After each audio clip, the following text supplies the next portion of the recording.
Hello बच्चों, नमस्ते। इस वीडियो में आप सभी को हम पढ़ाएंगे विभाज्यता के नियम। जब आप लोग गुणनखंड करते अभाज्य गुणनखंड करते हैं तब आपको इतनी आसानी से नहीं पता चलता है कि हम किस संख्या से इसको विभाज्य करें। तो इसके लिए इसके कुछ नियम होते हैं, इस पे आपको ध्यान देना चाहिए। इनको सबसे पहले थोड़ा बहुत याद रखना चाहिए। जैसे कोई संख्या जब 2 से विभाज्य कब होती है, जब उसका इकाई का अंक मतलब जो संख्या होगी उसके लास्ट वाला जो अंक होगा वो कितना होना चाहिए, 0, 2, 4, 6, 8। ये जब होंगे इकाई के अंक तब वह संख्या 2 से विभाज्य हो जाती है। जैसे 88 लिखा, कितना लिखा है, 88। 88 में इकाई का अंक कितना है, 8 है। 8 जो है, और इसमें 42 में कितना है, 2, और इसमें कितना है, 0। तो इसमें देखो 8 मिल रहा है, ये 2 से क्या हो जाएगी, पूर्णतः पूरी तरीके से भाग हो जाती है। इसी प्रकार से 2 है, 2 में देखो 2 एकम 2, इसमें 0 है, 0 1 कितना होगा, 10। ये भी 2 पंचे 10, ये भी विभाज्य हो जाएगी। इसी प्रकार से 3 से विभाज्यता, 3 से कब संख्या कोई कटती है, 3 से संख्या जब कटती है जब उस संख्या के अंकों का योग, उस संख्या के अंकों का योग 3 से पूर्णतः क्या होना चाहिए, विभाज्य होना चाहिए। मतलब जैसे ये संख्या दी हुई है, कितनी दी हुई है, 123। अब देखो ये इसके अंक हैं, कौन सा है, 1 है, 2 है और 3 है। इनको क्या करेंगे, आप जोड़ देंगे। 1 + 2 + 3 बराबर कितना हो जाएगा, 6। अब देखो जो 6 है ये 3 से पूर्णतः क्या हो जाता है, विभाज्य। 3 दूना 6।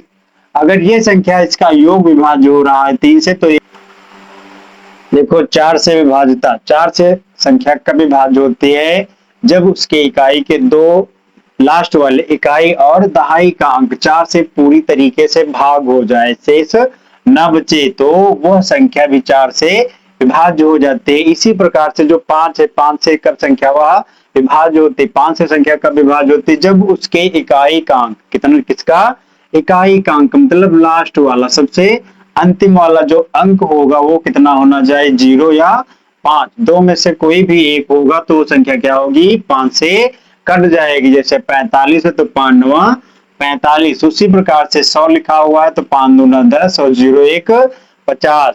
इसी प्रकार से देखो 6 से विभाज्य कब होती है कोई संख्या, जब वह संख्या 2 और 3 दोनों से विभाज्य होगी तो वह संख्या 6 से भी विभाज्य हो जाती है। जैसे कितना लिखा है, 48। 48 देखो 2 से कट जाएगी, 2 दूना 4, 2 चक्कू 8, और यह 3 से भी कट जाएगी, 3 एकम 3 और 3 18। तो यह संख्या 6 से भी क्या हो जाएगी, विभाज्य हो जाएगी, पूरी तरीके से भाग हो जाएगी। वैसे ही देखो जो 7 से विभाज्य, 7 से संख्या कब विभाज्य होती है, 7 से संख्या कब विभाज्य होगी, जब उसका जो अंतिम अंक होगा, अंतिम अंक मतलब इकाई वाला अंक, ये जो लास्ट वाला लिखा, जैसे संख्या आपकी कितनी है, 308। इसका जो इकाई वाला अंक है उसको कितने से गुणा करेंगे, 2 से गुणा करेंगे। कितने से गुणा करेंगे, 2 से गुणा करेंगे।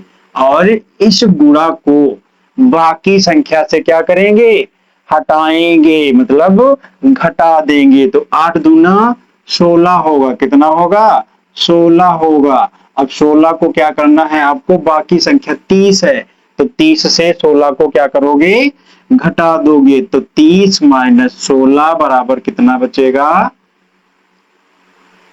0 0 में से 6 जाएगा, नहीं जाएगा, तो यहाँ कितना बचेगा, 10 10 में से 6 जाएगा 4, यहाँ कितना बचा, 2 2 में से 1 गया 1। अब देखो 14 आया, 14 कितने से विभाज्य हो जाएगा, 7 दूना 14। यानी ये जो संख्या है 308 ये भी क्या होगी, 7 से विभाज्य हो जाएगी। उसी प्रकार से 8 से विभाज्य कब संख्या होती है, 8 से संख्या जब विभाज्य होगी जब उसके अंतिम 3 अंक, मतलब ये लास्ट वाले कितने अंक, 3 अंक, ये 8 से क्या हो जाए, पूरी तरीके से विभाज्य हो जाए, तो वह संख्या भी क्या होगी, 8 से विभाज्य हो जाएगी। इसी प्रकार से 9 से विभाज्यता की जांच कैसे करते हैं, जब देखो अंकों का योग, जो अंक दिए हुए हैं जैसे 5 7 6 9, तो देखो 9 से विभाज्य हो, जैसे आपने ये पढ़ा था कौन सा, ये 3 से, इसके अंकों का योग क्या होता था, 3 से विभाज्य होता था, तो वह संख्या 3 से विभाज्य हो जाती थी। उसी प्रकार से ये जो है 5, 7, 6, 9, ये 9 से विभाज्य संख्या होगी। कब? जब इसके अंकों का योग क्या होगा? 9 से विभाज्य होगा। इसी प्रकार से 10 से तो देखो इसके अंतिम अंक कितना होना चाहिए? 0 होना चाहिए। अगर 0 होगा लास्ट वाला इकाई वाला अंक तो वह संख्या क्या होगी? 10 से कट जाएगी। तो कितना लिखा? 20। तो 20 में से 10 का पहाड़ा लगाओ, 10 दूना 20, कट गई। तो इसी प्रकार से देखो 11 से विभाज्यता, 11 से विभाज्य कब संख्या होती है? जब विषम अंक मतलब विषम स्थान वाले अंक। जैसे इकाई क्या होती? इकाई में 1, दहाई में कितने होते हैं? 2, दूसरे स्थान पर होता। दूसरे स्थान पर मतलब ये सम हो जाएगा। तो विषम स्थानों वाले अंकों का योग और सम स्थान कौन से हैं? 2 और 1, इनके अंकों को जोड़कर आप जब क्या करेंगे? विषम वाले अंकों से घटा देंगे तो कितना होना चाहिए? 0 या 11 होना चाहिए। जब ये होंगे तो वह संख्या क्या होगी? 11 से विभाज्य हो जाएगी। इस प्रकार के वीडियो देखने के लिए आप लोग हमारे चैनल को सब्सक्राइब करिए और लाइक करिए और शेयर करिए। ऐसे और वीडियो देखने के लिए आप हमारे इस चैनल से जुड़े रहें।